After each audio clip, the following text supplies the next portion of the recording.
Hi guys, today we're going to talk about human health and toxicology, and we're going to be talking about basically all of Chapter 7, so I apologize, but this will be a little bit longer than your normal lectures.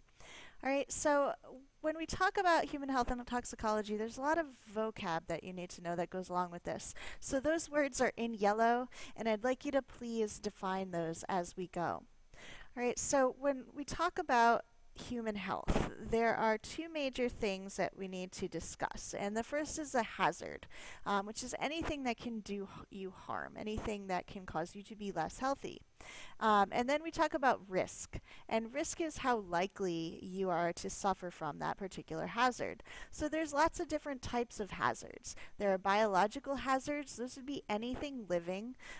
So we tend to think of these pathogens or infectious organisms as things like bacteria, fungi, viruses, parasites, but it's anything alive at all that's doing us harm. And then chemical hazards are going to be the things you tend to think of when we talk about pollutants. So these are those toxins like heavy metals, pesticides, herbicides, things that cause cancer, or anything like that. Then you have physical hazards. Those are things like fire, earthquakes, volcanic eruptions, any kind of natural disaster or thing that will cause you physical harm without probably damaging your DNA in a way that a chemical or biological hazard might. And then cultural hazards are things like smoking, poor diet, a lot of these lifestyle choices, and then also some socioeconomic conditions that you don't really have any control over, like your working conditions or the poverty level. So if you look at what actually shortens the average lifespan in the US, you'll see that the number one thing is poverty. And poverty really creates a little bit of a cycle that we're going to talk about later on. But it has a major negative impact on your health. Something that's really interesting is that just being male actually shortens your life by 7.5 years. Males just have a much shorter life expectancy than females naturally. And then if you look at the next few factors, a lot of them are lifestyle choices. They're personal choices that can cause to reduce lifespan. And then we don't start to see a lot of these chemical hazards or even biological hazards until we start looking further down the list. So actually those cultural hazards, even though they sound fairly insignificant, can really impact human health. And if we take a couple of examples here, if we look at Japan and Zambia, Japan is one of those highly developed countries like us, and Zambia is a much less developed country in East Africa. And if you look at their life expectancies and their infant mortality rates, you see a huge difference in terms of their human health. And it turns out that that leads directly back to the conditions in those countries and the level of development that they're in that demographic transition. In Japan, they're much wealthier. They have good health care and they're able to vaccinate their children, and that prevents a lot of the disease. They have plenty of food and are able to prevent malnutrition for that reason. They generally have enough money to spend on each child so that they're not having as many kids in the first place, and each kid that they have enough money to ensure that they are healthy. Whereas in Zambia, you have kind of the opposite conditions. They are not very wealthy, they're very poor, so they don't have the money to spend on medicine. And then they also, in many cases, don't have the money or the access to get food that would really provide all the nutrients that their kids are going to need. So that makes a major difference in the human health of the country. And if you look worldwide at annual deaths that are considered early deaths, so these are not people who are dying of old age, but people who are dying of something else before then, you'll see that the number one cause is this poverty, malnutrition, disease cycle. So what that means is when you live in poverty and you don't have the money to provide for your family, they're much more likely to suffer from malnutrition And when that happens, their immune system is weakened and their body is much more susceptible to diseases. And then these diseases can take over, and if you're not well, you probably can't work, so that could make you more impoverished, which makes you even more susceptible to malnutrition and disease. So it's a very hard cycle to get out of, and it's something that you see even more of in these developing countries, but we do have it in the US as well. If you compare the US early deaths, you see that many of the same factors are at play, but what we do start to see in these deaths is that we see a lot more things that are due to personal lifestyle choices, a lot more of those types of cultural hazards. In these third world or developing countries, one of the major problems is children dying when they're very young. So 18% of the annual deaths worldwide are children under 5, and that's according to the World Health Organization, who's also known as WHO, and they are sort of the major world player who keeps track of human health globally. So most of these deaths to these young kids are due to malnutrition. And then that malnutrition opens them up to respiratory infections and also diarrheal diseases. And sometimes that's caused by a lack of clean water or good sanitation. But these diarrheal diseases really dehydrate the whole body and make it that much weaker. And then, of course, in a lot of these countries, you have more things like malaria because you have more what we call vectors, which we'll talk about later, but things like mosquitoes that are spreading diseases in these areas as well. So again, it all comes back to these three major things: poor sanitation, which kind of leads to a lack of clean water, and not having enough nutritious food or enough medicine. As you start to look at the demographic transition and how these countries are starting to develop, you start to see things like malnutrition, unsafe water get better, but air pollution actually usually gets worse right away, and sanitation, waste disposal isn't getting better fast enough to kind of make up for everything else. Another big problem in a lot of these areas are things like HIV and AIDS, so that's going to greatly reduce your life expectancy as well. Now, as you start to see them go through the demographic transition, you start to see gradual improvements in these things.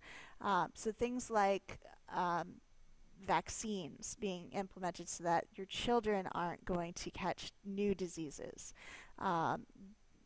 improving your nutrition, things like that can start to help to increase our birth rates, decrease our infant mortality rates, and our overall mortality rates. However, you also start to see some things that are due to lifestyle coming into play. So things like abusing cigarettes or alcohol or drugs. Also just things like overeating or not eating the right types of foods can start to have a serious toll on our health as well. So in these highly developed countries, that's what you start to see is the diseases are still there, but they start to shift in the type that they are. So you see a lot more cardiovascular diseases, you see a lot more cancer and lung diseases and things that are usually due to us putting some kind of chemical toxin in our bodies. And in most cases, it's a totally voluntary act. So there are a few more terms that you need to be familiar with here. First one's epidemiology, which is basically just studying how diseases come about and how they spread. And there's two big words to an epidemiologist: incidence and prevalence. The incidence is the number of new cases in a population in a certain time period. The prevalence, on the other hand, is the total number of cases. So it's going to take those incidence cases into account, those new cases, but it's also going to account for anybody who's already had the disease. So it might be something that's been around and now it's coming back. And the flu is something like that. It's going to be pretty prevalent. It's going to keep popping up. You might have already gotten the flu. That doesn't mean you're not going to get it again. Couple more words: epidemic and pandemic. An epidemic is a local area. You have a large number of people in that local area who are infected, whereas a pandemic is much larger. We're talking worldwide. So pandemics are very rare. It has to be able to get to pretty much every part of the world, infect or have the ability to infect pretty much every person. So the Black Plague is probably our best example of a pandemic, very famous one, killed a lot of people. Influenza, though, the flu, is also a pandemic. It's worldwide. It doesn't matter where you live. Epidemics, on the other hand, are things like swine flu or Ebola, where they're still affecting a lot of people, but it's in one particular area. It's not worldwide. So our biggest epidemic at the moment is HIV and AIDS. And according to WHO, in 2005, about 42 million people worldwide were infected with HIV, and of course that number has probably gone up by now. Now, this disease is particularly scary for a couple of reasons. One, there's no vaccine. There's no real way to take a drug that will prevent it.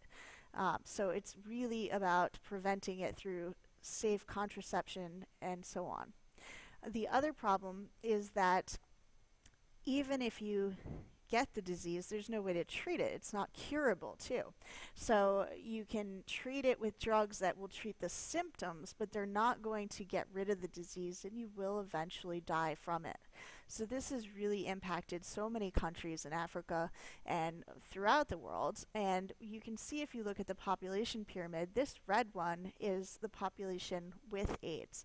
And you can see where the yellow one is that this country is significantly impacted by this disease. All right. And another problem with AIDS itself is it also increases the transmission of other diseases. Because it weakens the immune system, it allows other diseases to come in and attack. So it's not just increasing the prevalence of its own disease, but of disease as a whole. So there's two different types of diseases we need to talk about. Emergent or emerging diseases, which are new infectious diseases, things that we didn't previously see in humans at all. These usually come from animals, and there's a couple of ways you can get them. One common way is, and this is very common in Africa, is eating bushmeat. If you don't have enough money to provide for your family to buy food, then you're going to go out and hunt for your family.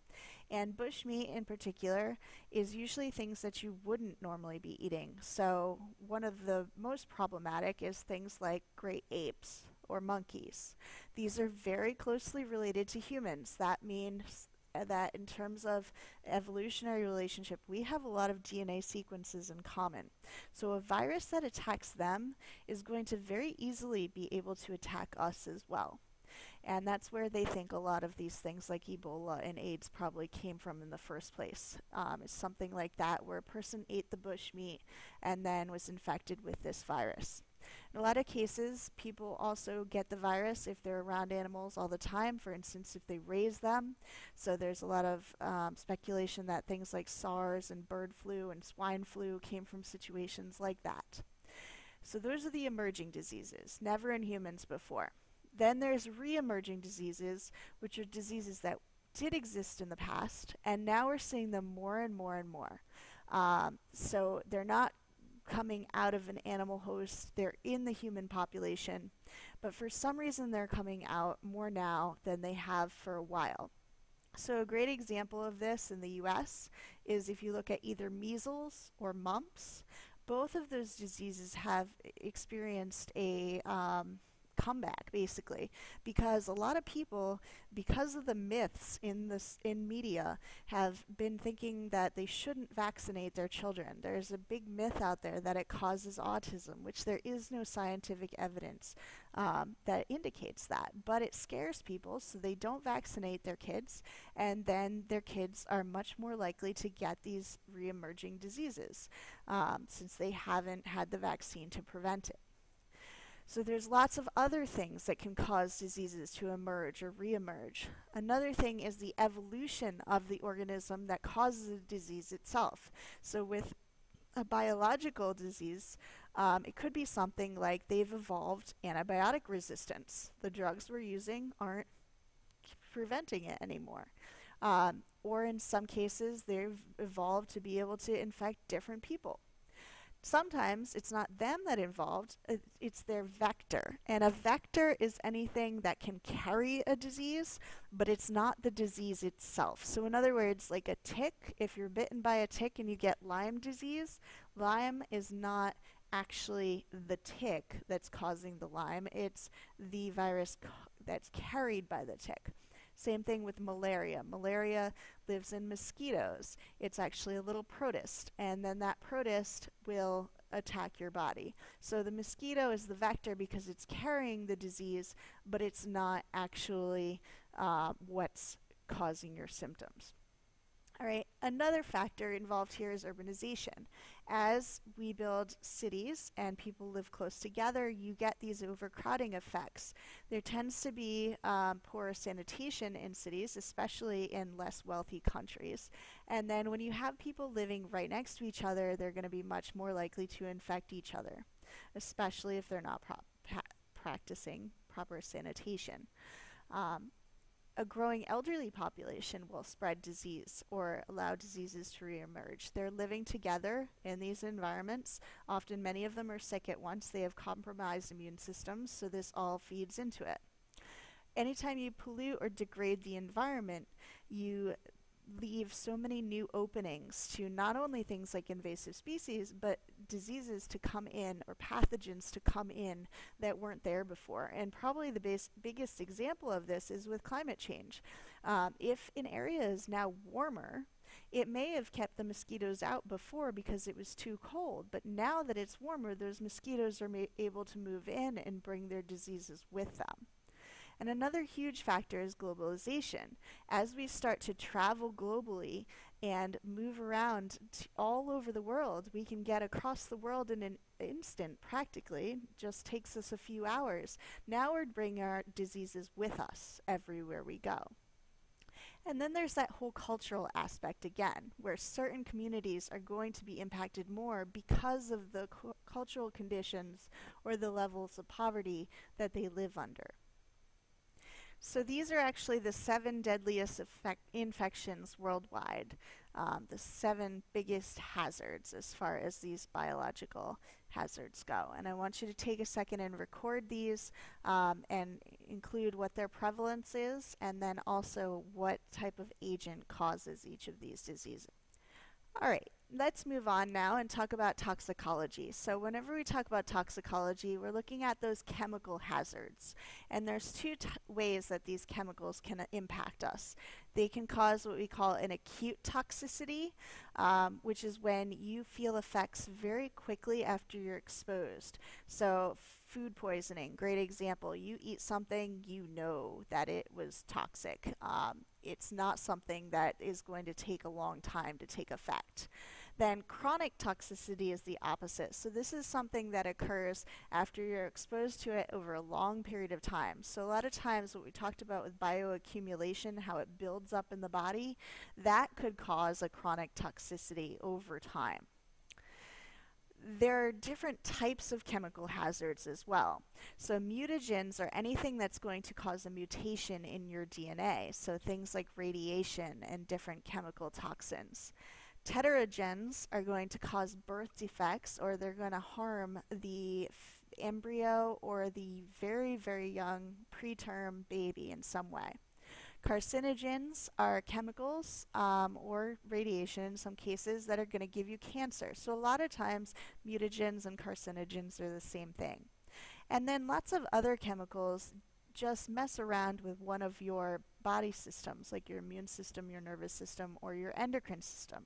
And these endocrine disruptors in particular are very important. And this is what we see with a lot of our environmental toxins. So endocrine disruptors, basically what they do when they disrupt your endocrine system is they either act like hormones or they block your cells from getting hormones. And basically hormones are the chemical signals that your cells send to each other. So if an endocrine disruptor comes in, it's going to prevent these signals from getting sent properly. And it's going to mean that your body can't really talk to each other and communicate about what's going on and what needs to happen. So some examples of these that you need to know about are PCBs, dioxins, lead, mercury, and DDT. And all of these you should recognize because we talked about them when we talked about bioaccumulation and biomagnification. So they're particularly dangerous because not only do they disrupt this whole signaling system, but they also will build up in your body and build up in the food chain. Now, one thing that's important to point out with toxicity is that no one person or organism in general is going to experience the same level of sensitivity to a particular toxin. So everybody is going to be sensitive at a different dose. And the majority of the population is going to be somewhere in the middle, but there will be people who are very sensitive and people who are not really sensitive to the chemical at all. And you see this a lot with allergens and things like that as well. It all comes back to you having different genes and responding to things in different ways. So because of those effects, toxicologists look at this and try to figure out what the average response is. And they look at what they call a dose-response relationship. So dose means if we get this particular amount, then what will the response, what will the body do with it?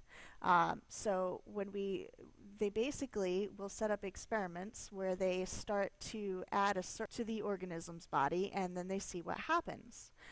So one particular word that's important to understand with this is LD or lethal dose. And then there's a term that's LD50, and that is the dose at which half of the subjects are going to die due to exposure. So an LD 100 would be 100% have died, and LD 50 is half of them have died. So that's somewhat like an average. And you can see the LD 50 values for a lot of these chemicals. So this is measured in milligrams per kilogram, and that means this is how many milligrams you would have to take per kilogram of body mass that you actually have, how much you weigh, in order for it to really impact you. And the higher the LD50, the less toxic something is, because that means you can take more of it without getting very, very sick and dying, in this case, if we're talking lethal dose. The lower the LD50, the more dangerous the toxin, because that means that that is so poisonous that just that small amount will kill you. And if you look at these toxins as well, you see the LD50s show that same pattern, and this might be a little bit easier to understand. The average lethal dose here can range from drops up to quarts. So obviously these aren't nearly as dangerous as some of these things. Another important term here is the ED, or effective dose, and we're going to talk about the ED50. The ED50 is the point where 50% of the population is significantly affected by the drug. So they're not being killed in this case. It's not the lethal dose, but their health is suffering seriously in some way. So that can differ depending on the type of toxin. So the LD50 and the ED50 are both expressed in these units. How many milligrams do you have to take per kilograms of your body mass for it to do this damage? And one of the things that we always see with this is that children are much more easily affected because their body mass is so much lower in the first place. They have so many fewer kilograms on them. So these lower levels of chemicals can cause them to reach that effective dose very, very quickly. So they're more susceptible not only because they have less body weight, and then when you think about it, that means that they're breathing more air, drinking more water, and eating more food per unit of body weight. But then in addition to that, they're also exposed because they tend to put their fingers and other things into their mouths all the time, and they also have less developed immune systems. Your immune system relies on kind of what it learns over time. So when you're young, you don't have that developed yet. You also don't have the detox processes in place where your body learns how to deal with these different toxins. So these toxins bioaccumulate much faster in your body, and they cause much more severe effects.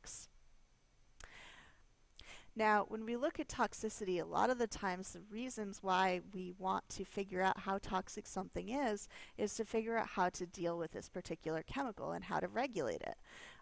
So what's interesting is that under federal laws, most of the time a chemical is considered innocent until proven guilty, just like a suspect. And basically, until you prove it's toxic, it's considered safe. So there's actually a term called GROS that the FDA uses, and it stands for generally regarded as safe. And basically, until you prove it's not, we're going to say it's safe. So we don't regulate. You can see it's a huge percentage. Most of the chemicals that are commercially used in the US have not ever been tested for toxicity. We don't know the long-term health effects, and that's why you see some of these crazy things coming out later where it causes all kinds of cancer and things like that because they haven't been tested. Now, because of this, a lot of people are pushing that we should be more cautious in which chemicals we use. And we should use something called the precautionary principle, which means that until you can prove it's safe, we shouldn't be using it. We should be testing it first and then putting it on the market. But manufacturers say this is too expensive. It takes too much money to make sure that something is not toxic. So this is a big matter of debate in how things are regulated, and it's something that's in the news all the time as these new effects come out for these toxins. All right. I think I went a little out of order here, so I apologize for that. But one thing that goes along with this whole idea of an ED50 and an LD50 is something called a dose response curve, and that looks like this. And we're going to do one of these. We're going to do what we call a bioassay, which is a test on living organisms with radish seeds. And we're going to apply different levels of chemicals to the radish seeds, and we're going to watch what happens and create a dose response curve and how they respond to that. So basically, this dose response curve shows you how many of the organisms are showing a response to that toxin, so they're being negatively impacted. And in here, we can see our threshold level is right here. And what that means is that's the level where you see the first response, where they're first getting sick because of that chemical. And then the ED50, remember we said, is the effective dose for 50% of the population. So that's where 50% of the population is showing a response. So the threshold level is where you first see that response with some members who are super sensitive, and then that ED50 is where half of them have now responded, and then if you were to get up to here, that would be the ED100, where at that point they have all been affected, and it's very likely that somewhere around there you would start to see your lethal dose as well. So sorry for that departure. Let's come back to regulation for a moment. So whenever you're trying to develop regulations for these particular chemicals, you want to practice something that is called risk management. So we talked about risk is how likely you are to be impacted by this. So there are several steps in risk management that people do in order to try to determine if something is a big enough risk to regulate. And the first step is you need to identify what is the hazard and what type of hazard is it. Is exposure to the substance going to cause some kind of really negative effect? Obviously, you probably wouldn't be investigating the chemical if you didn't think there was a reason to. Step 2 is to do your dose response assessment. So what is that relationship between the dose of the chemical and its effect on the person? And that's what we're going to do with our bioassay. And then step 3 is to assess that exposure. And try changing all the variables. So change how much they're given, how often it's given, how long they are given it for, see how that impacts them. And then step 4 is risk characterization. So that's okay. How likely are you to be exposed in the first place? So now that we know what these exposures do, is that actually going to happen to you? And then we try to summarize all those effects, use statistics to make sure that they all are actually significant, and then at that point they would perform a cost-benefit analysis, which we talked about at the beginning of the year, where you're weighing the pros and cons. You're weighing, okay, this is how much it's going to cost to regulate it versus this is how much it's going to cost in human effects, like they need to go to the hospital now. They need to pay their medical bills. In some cases, it can be how many people are going to sue us and how much money will we have to come up with for that, if you're talking about an individual company. And then when they do this cost-benefit analysis, at that point they make a decision on whether or not this chemical and producing this chemical is worth the risk. So the company may choose to produce or not to produce the chemical, or the government may choose to regulate the chemical or not. And this is all a very important part of environmental legislation, particularly to do with toxic hazards. All right, so I will see you next class, and we will put together our bioassay, if we have not already, which we may have. And we will talk more about toxicology and bring in these things like the LD50 and ED50 and see how they work. Thank you for being patient, and we'll see you next time.